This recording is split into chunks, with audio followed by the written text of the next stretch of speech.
Bonjour mesdames et messieurs, je suis Stebida Indiada Tutolo de Gemini Multimedia Limited. Je suis interprète de conférence et voix off coach. Alors aujourd'hui, on va parler d'un sujet bien particulier, c'est sur les glossaires. Concernant les glossaires, comme vous le savez très bien, le métier que nous exerçons est un métier d'interprète de conférence, un métier très aléatoire et parfois avec trop de pièges. Donc vous avez par exemple des clients qui vous sollicitent à la dernière minute pour un sujet dont vous ne maîtrisez pas. Un domaine dont vous n'avez pas de PhD, vous n'avez pas de doctorat, vous n'avez pas de maîtrise, vous ne connaissez rien. Mais ils attendent de vous que vous fassiez une belle prestation parce qu'ils se disent que l'interprète est le connaisseur universel, un savant. C'est un métier très difficile, c'est pourquoi dans ce domaine, il y a des interprètes qui sont spécialisés. Il y a des interprètes par exemple des tribunaux, il y a des interprètes par exemple de la police, il y a des interprètes par exemple des cas par exemple des sujets comme le développement, etc.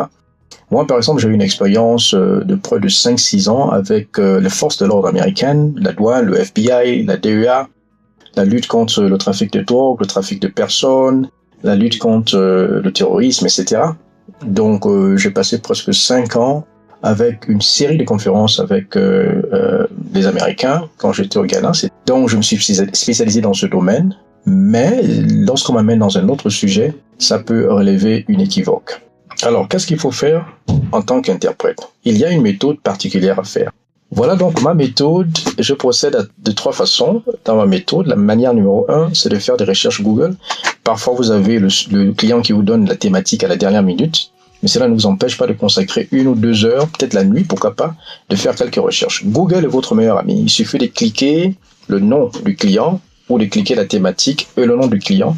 On va vous rapporter peut-être à des réunions qui ont déjà eu lieu au passé, ou bien des publications relatives à votre réunion, et vous pouvez en profiter pour enrichir ne serait-ce qu'un petit glossaire sur format Word, Notepad que je préfère, ou Excel, peut-être de 20-50 mots, mais ça va vraiment vous aider pendant la réunion.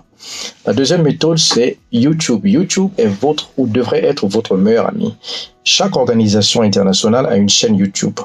Chaque chaîne YouTube est dotée des onglets. Nous avons des onglets vidéo, nous avons des onglets playlist. Si vous allez par exemple sur le FMI, la chaîne du FMI, ou la chaîne par exemple de l'OMS, vous allez voir, pas dans la vidéo seulement, mais cliquez sur le nom, vous allez voir onglet vidéo, onglet playlist.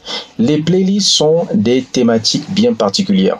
Par exemple, si vous êtes dans l'OMS, la chaîne de l'OMS YouTube, vous avez un onglet playlist, par exemple, de tout ce qui est Covid, onglet playlist, tout ce qui est vaccination, onglet playlist polio, onglet playlist, par exemple, fistule, onglet playlist, par exemple, sur l'hygiène, etc. Donc, ce sont des playlists qui vont vous aider à enrichir votre vocabulaire. Vous pouvez donc regarder des anciennes vidéos, des webinaires, des formations, des entretiens, des interviews, etc. Et c'est à partir de là que vous pouvez bâtir votre base de données, votre glossaire. Alors, il existe des centaines de glossaires, enfin, des centaines de chaînes YouTube des organisations internationales. C'est pour leur visibilité. Et ce qui est intéressant, ça vient donc du domaine public. Alors, nous avons également la troisième méthode que je préfère beaucoup plus. C'est une technologie qu'on appelle l'IPTV. Qu'est-ce que l'IPTV? L'IPTV, c'est Internet Protocol Television. En fait, c'est de la télévision numérique via Internet. C'est différent donc des abonnements classiques que nous connaissons avec les antennes, etc., des décodeurs. Ici, nous avons plutôt l'accès à 10 000 ou plus de 10 000 chaînes de télévision internationales dans le monde, des films en différé et en direct, et bien sûr des séries.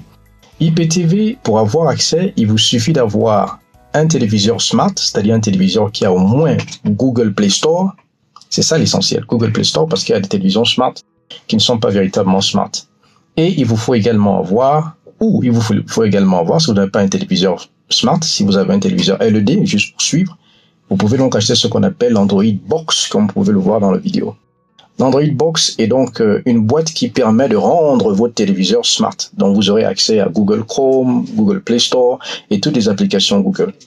À partir de là, vous allez télécharger donc un lecteur de chaîne IPTV. Nous avons comme lecteur Smartest IPTV Pro, IPTV Smartest.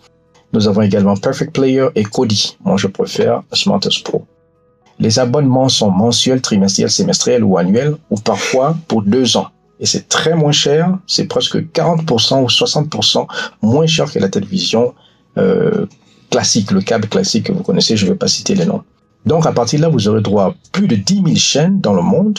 Et la particularité donc de l'IPTV, c'est que si vous êtes par exemple au Gabon, vous pouvez avoir accès à des chaînes chinoises, même dans les villages. Si vous êtes par exemple au Pérou, en Bolivie, vous pouvez avoir accès à des chaînes sud-africaines.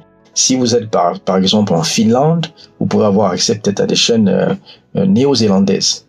C'est ça la particularité. Donc nous avons plus de 200 pays, près de 350 langues et différents types de télévision, de chaînes. Des télévisions spécialisées dans la science, les animaux, la recherche, la philosophie, l'art, la musique, etc., le divertissement. Or, ces chaînes se rapportent donc aux thématiques de l'interprétation de conférences.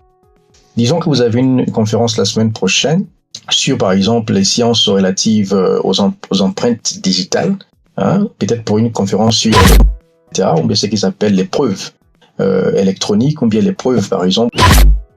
C'est très simple, il vous suffit d'aller sur Time, il vous suffit d'aller sur Planète et Investigation, ou vous pouvez aller sur d'autres chaînes relatives donc à cela. J'ai oublié une chaîne américaine qui diffuse beaucoup de trucs un peu similaires. Or, si vous êtes dans les télévisions classiques, généralement à cause des régions, voilà pourquoi on appelle ça décodeur. Vous n'avez pas accès à d'autres régions. Vous êtes limité peut-être à 200 chaînes. Or, avec la technologie IPTV, vous avez accès à plus de 10 000 chaînes partout, sans limite, et avec toutes les langues. Donc, ce sont des chaînes qui vous permettent de vous accoutumer, de vous acclimater avec une thématique bien particulière. Et ça vous permettra d'enrichir votre vocabulaire, créer un petit glossaire, avoir déjà des notions de base avant que la réunion ne commence. Moi, c'est comme ça que je fais. Donc, si j'ai par exemple une réunion sur la protection de la faune, il suffit que j'aille sur Animal Planet, National Geographic Wild ou la chaîne française Animaux, qui fait partie donc du groupe AB.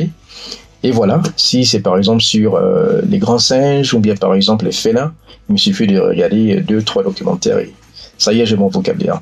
Bon, je ne dis pas qu'il faut parfois tout noter. Par contre, le fait de suivre de façon inconsciente enrichit votre subconscient, parce que le subconscient, c'est un peu votre répertoire, votre disque dur naturel. Et lorsqu'une réunion, par exemple, a lieu, et c'est une thématique relative à une vidéo que vous avez regardée auparavant, vous aurez plus ou moins l'instinct de vous rappeler de ce qui a été dit. C'est naturel. C'est comme, par exemple, vous écoutez un morceau pendant peut-être 10 fois, vous ne l'aimez pas, mais un jour, vous arrivez à chanter du début à la fin, sans pour autant écrire les paroles. Donc, voici ma méthode. Je suis Sevita Indiana Tutolo. Comme d'habitude, je partage ma petite expérience dans ce métier. La prochaine fois, nous allons aborder un autre domaine thématique pour nous aider à nous améliorer, à être des meilleurs interprètes, et être un peu plus professionnels, parce que les gens nous prennent pour des génies ou des savants. Je suis Sevita Indiana Tutolo de Gemini Multimedia Limited. Restez branchés. Bye bye.